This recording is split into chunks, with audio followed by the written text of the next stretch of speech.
Ya, halo semuanya. Jadi sekitaran semingguan yang lalu gue dikirimin sebuah mouse oleh Cooler Master Indonesia, yaitu Cooler Master MM731 ini. Sebenarnya ini mouse bukan mouse yang baru-baru amat ya, karena seingat gue dia rilisnya dari sekitaran 2021 ataupun 2022an itu udah ada sih. Tapi ya seperti yang kita tahu, mouse itu perkembangannya nggak secepat itu ya. Maksud gue meskipun dia bukan keluaran yang terbaru, tapi masih tetap bisa bersaing banget sampai sekarang. Apalagi Cooler Master sekarang lagi turunin harganya si MM731 ini. Dulu si MM731 ini harganya di atas 1 juta, kayaknya sekitar 1,2 jutaan gitu. Dan sekarang harganya cuma 800 ribuan aja. Jadi sebenarnya di harga 1 juta lebih pun mouse ini masih bisa dibilang bagus-bagus aja sih. Soalnya kalau gua rangkum nih ya, dia ergo 3 mode koneksi 59 gram, udah pakai LK optical switch dan sensornya 3370. Kan udah spek high end banget kan, maksud gua wajar lah kalau dia dijual dengan harga 1 juta lebih. Meskipun ya sekarang kalau kita lihat itu mouse yang pakai sensor 3370 ada yang harganya sekitar 700 ribuan doang. Kayak contohnya Daxa R3 wireless ataupun Noir M1 yang bahkan lagi diskon sampai harganya jadi cuma 500 ribu doang. Dan kalau kita lihat sekarang mouse-mouse yang harganya sekitar 800 sampai 900 ribuan itu udah pakai 3395 kayak contohnya Daxa R4 wireless Gen 2 ataupun Phanteks Area XD7. Setahu gue 3395 itu sekarang ya jadi sensor top tier yang paling baru sih.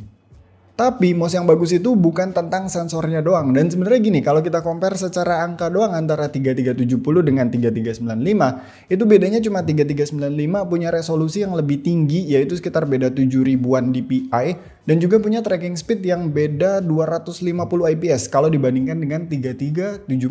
Tapi kedua-duanya itu masih masuk ke kategori sensor high end atau sensor top tier ya.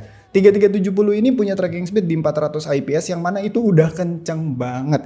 Buat gue pribadi yang bukan seorang pro player, gue udah gak bisa bedain lagi beda sekitaran 250-an IPS tadi. Karena toh ada limit dari gerakan tangan gue yang mana gue yakin masih bisa banget dihandle sama 400 IPS-nya 3370. Ya kalau kalian cari juga sebenarnya pro player FPS yang pakai mouse dengan sensor 3370 tuh masih ada. Kayak contohnya yang ada di M4 Wireless. Emang sensor bukan tentang kecepatan doang ataupun tentang resolusi doang, tapi kayaknya bakalan terlalu jauh kalau kita bahas lebih detail buat sebagian besar orang yang main game itu cuman buat senang-senang doang. Jadi kita bisa abaikan si 3370-nya atau itu speknya udah kenceng banget dan sejauh pemakaian gue selama sekitaran seminggu ini nggak ada masalah sama sekali kayak loose track dan lain-lainnya. Balik ke mouse-nya, di sini salah satu selling point lain dari MM731 adalah shape dan dimensinya. Dia ini pakai shape ergonomik yang beda banget. Maksudnya biasanya mouse ergo itu kalau nggak ala-ala EC ya ala-ala G502. Bagusnya di sini dia tuh beda tapi nggak jelek sama sekali, malahan bagus. Dilihatnya aja cakep. Bentuknya slick ngikutin bentuk tangan, simple, minimalis, elegan, nggak ada hal yang neko-neko di sini. Dan karena ini hitungannya mouse high end, meski dia ada RGB logo Cooler Master di tengahnya, tapi ini kelihatan rapih banget sih. Nggak ada bleeding atau cahaya bocor di sekelilingnya, dan sebenarnya ini bisa dimatiin juga sih. Terus untuk side buttonnya, ini gue agak kurang suka sih jujur aja karena bentuknya tuh cenderung flat. Mungkin karena kebiasaan pegang side button yang bentuknya nonjol kali ya. Tapi ini bukan masalah serius kok.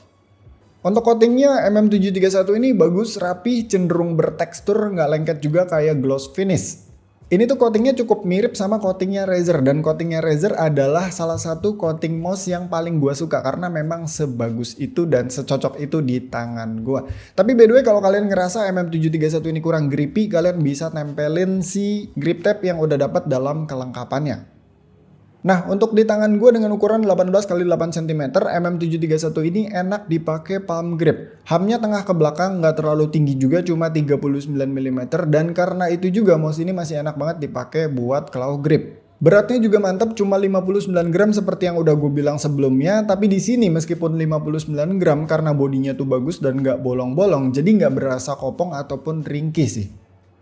Berat yang enteng ini dibantu juga sama PTFE Fit yang udah smooth banget, round edge, dan cukup tebel. Sejauh ini gue ngerasa enak-enak aja sih dari kombinasi antara bobot 59 gramnya ketemu sama fit yang bagus.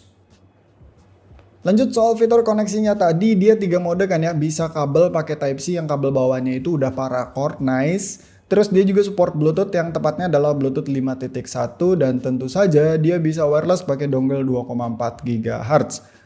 Dongelnya ini punya tempat penyimpanan di bagian bawah mouse-nya, jadi enak buat dibawa-bawa, tapi sayangnya dongelnya tuh bentuknya generik banget ya, polosan, nggak ada apa-apa gitu. Padahal ini mouse harga aslinya sejuta lebih loh ya. Untuk pindah-pindah modenya ini dia pakai switch di bagian bawah, ada tombol pair juga buat masuk ke mode pairing kali-kali dia nggak bisa connect. Dan di bawahnya ini dia juga ada tombol DPI dengan indikator yang gabung dengan tombol pairingnya tadi. Di sini seperti biasa koneksi Bluetooth-nya masih ada delay buat gaming yang sifatnya kompetitif, sedangkan wireless 2,4 GHz-nya aman sekali, udah rasa kabel aja dah pokoknya. Dan ini gue udah pakai sekitaran semingguan ya menggunakan koneksi dongle-nya, baterainya tuh belum habis sama sekali. Ya intinya MM731 ini adalah mouse yang bagus dan menarik. Pas harga dia di atas 1 juta aja sebenarnya gue masih bisa rekomendasiin buat dipertimbangin. Dan karena sekarang harganya turun ke 800 ribuan aja, ini makin bisa banget buat dilirik. Mouse ini tuh ketemunya sama X-Lite V2 wireless yang harganya sekarang cuma sejuta lebih dikit doang dengan sensor dan bobot yang sama persis dengan MM731 ini. Tapi bedanya si X-Lite V2 wireless itu bodinya bolong-bolong, hamnya lebih tinggi dan dia nggak punya koneksi Bluetooth. Sama paling dia ini ketemunya sama DA-V2 Pro ya, yang mana harganya sekarang cuma 800 ribuan doang dengan sensor yang lebih kencang, sama-sama 3 mode juga. Cuma si DA-V2 Pro itu hamnya lebih tinggi dan dia agak berat deh, kalau nggak salah sekitaran 87-89 gram sekitaran segitu. Dan dari situ sebenarnya kelihatan meskipun 3370 itu sama sekali bukanlah sensor yang lemot, tapi seandainya si MM731 ini dapat upgrade ke 3395, itu bakalan pecah banget sih. Bobot ringannya ala X-Lite V2 tapi bodinya nggak bolong-bolong, sensor kenceng dan 3 modenya ala DA-V2 Pro. Ditambah lagi hamnya dia yang nggak terlalu tinggi, itu bikin fit lebih baik di tangan gue yang nggak gede dengan grip style gue. Tapi ya udahlah ya, udah gue bahas juga kan kalau 3370 itu sama sekali bukanlah sensor yang cupu. So paling segitu aja yang bisa gue bahas tentang Cooler Master MM731 ini. Buat kalian yang minat sama mouse ini, linknya bakalan gue simpan di deskripsi di bawah. Segitu aja videonya, thank you yang udah nonton, sampai ketemu di video selanjutnya. Bye.